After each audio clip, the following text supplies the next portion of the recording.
GRP की जांच में आशुतोष ब्रह्मचारी पर हमला अमुक्तेश्वरानंद पर एक और साजिश की ओर इशारा कर रहा है। जीआरपी सीओ अरुण कुमार पाठक के अनुसार सिराथू और प्रयागराज में सीसीटीवी फुटेज देखे जा चुके हैं। आशुतोष ब्रह्मचारी के आसपास बैठे 4 यात्रियों से भी पूछताछ की गई है। सुरक्षा कारणों से बयानों को सार्वजनिक नहीं किया जा रहा है।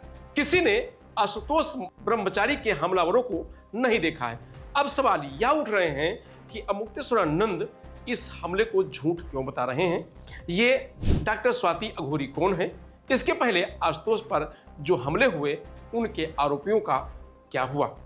आशुतोष महाराज फर्स्ट एसी कोच में थे। ट्रेन में यही एकमात्र फर्स्ट एसी कोच था। इसमें कुल 26 सीटें थीं। सुरक्षा की दृष्टि से यह कोच सबसे ज्यादा हाईटेक होता है। इसमें जीआरपी पुलिस के जवान होते हैं, प्राइवेट अटेंडेंट भी होते हैं। आशुतोष के मुताबिक सुबह के 5 बजे हमला हुआ था। किसी ने हमले के दौरान हुई चीख पुकार नहीं सुनी। 2 घाव टाके लगाने जितने गहरे नहीं हैं। आशुतोष ने कहा कि हमलावर गेट पर खड़ा था। जैसे ही मैं आगे बढ़ा उसने पीछे से मेरी नाक पर हमला कर दिया। आशुतोष की एक कट नाक पर और एक दूसरा हाथ पर है। डॉक्टर के मुताबिक टाके लगाने जैसा गहरा घाव नहीं है। अब सवाल यह है कि अगर हमलावर धारदार हथियार से हमला करता, छीना झपटी के दौरान शरीर के अलग अलग हिस्सों में घाव होने की आशंका रहती है। हमले के तुरंत बाद फेसबुक पर डॉक्टर स्वाति अघोरी नाम की यूजर ने हमले की जो जिम्मेदारी ली है। आशुतोष महाराज ने कहा कि यह मुकुंदानंद की गर्लफ्रेंड है। हमने छानबीन की है तो आईडी फेक निकली है। यह आईडी 2023 में स्वाति बिश्नोई के नाम पर बनाई गई थी। पहले इस आईडी से रामभद्राचार्य के पक्ष में पोस्ट होते थे। 1 महीने से अमुक्तेश्वरानंद से जुड़े पोस्ट हो रहे हैं। इसके अतिरिक्त बेवजह तमाम ऐसी तस्वीरें पोस्ट हुई हैं जो यहां दिखाई भी नहीं जा सकती।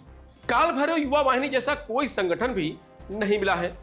कांधला के तरुण अग्रवाल की माने तो आशुतोष ने 100 से ज्यादा लोगों पर अब तक ऐसे ही मुकदमे दर्ज करवाए हैं। पुलिस को ज्यादातर मामलों में सबूत नहीं मिले हैं।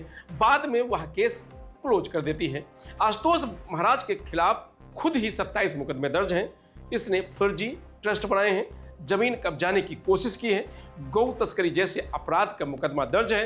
अभी जो हमला बता रहा है यह भी बनावटी लग रहा है, सुरक्षा लेने की पुरानी कहानी लग रही है। आशुतोष ब्रह्मचारी ने अब तक जितने भी मुकदमे लिखवाए हैं वो सब फर्जी निकले हैं। शंकराचार्य अमुक्तेश्वरानंद पर 2 बटकों से यौन शोषण का केस दर्ज करवाने वाले आशुतोष ब्रह्मचारी पर ट्रेन में हमला हुआ। नाक और बाएं हाथ पर चोट आई। आशुतोष ने इस मामले की साजिश के पीछे अमुक्तेश्वरानंद को बताया। अज्ञात के खिलाफ मामला दर्ज करवाया।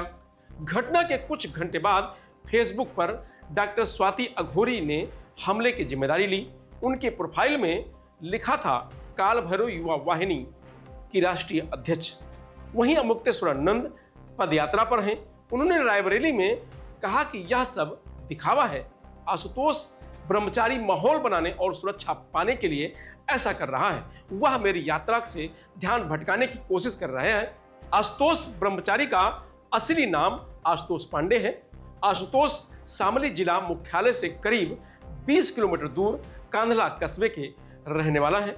आशुतोष खुद को श्री कृष्ण जन्मभूमि मुक्ति निर्माण ट्रस्ट का अध्यक्ष बताते हैं। इन दिनों आशुतोष की चर्चा इसलिए हो रही है क्योंकि उन्होंने 2 बटकों को कोर्ट में पेश किया।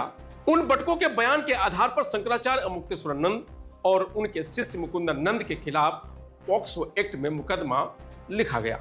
7 मार्च की रात 10:30 बजे आशुतोष पांडे गाजियाबाद रेलवे स्टेशन से रीवा एक्सप्रेस ट्रेन के एसी फर्स्ट क्लास की बोगी में बैठे थे।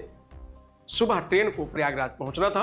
आशुतोष ब्रह्मचारी के मुताबिक सुबह ट्रेन कौशाम्बी जिले के सिराथू स्टेशन पर पहुंची। मैं टॉयलेट जा रहा था। बाहर गेट पर एक आदमी खड़ा था। मैं आगे बढ़ा तो उसने पीछे से हमला कर दिया। धारदार हथियार से मेरी नाक काटने की कोशिश की गई। चेहरे के अलावा हाथ पर वार किया। आशुतोष ने आगे कहा, जिसने मुझ पर हमला किया है वह व्यक्ति अमुक्तेश्वरानंद के कहने पर आया था। वह कह रहा था कि मैंने कसम खाई है कि तुम्हारी नाक काटकर गुरुजी के चरणों में चढ़ाऊंगा। उसको मेरी नाक काटने पर 21 लाख रुपए मिलने थे। हमलावर अमुक्तेश्वरानंद को अपना गुरु कह रहा था। ये लोग नहीं चाहते कि मैं इनके खिलाफ सबूत लेकर कोर्ट में जा सकूं। मैंने प्रयागराज स्पेशल पॉक्सो कोर्ट में वाद दायर किया है। आशुतोष महाराज ने कहा था कि मैं हार नहीं मानूंगा, ऐसे हमलों से डरने वाला नहीं हूं, लड़ाई जारी रहेगी। तो फिर एक बार ये कहा जा रहा है कि आशुतोष ब्रह्मचारी का जो ये हमला हुआ है, इसके पीछे भी कहीं ना कहीं एक साजिश है और झूठ है, जिसका धीरे धीरे पर्दाफाश हो रहा है। एक बार और आशुतोष ब्रह्मचारी बेनकाब होंगे। फिलहाल इस खबर में इतना ही। आप देखते रहिए लोकमत हिंदी।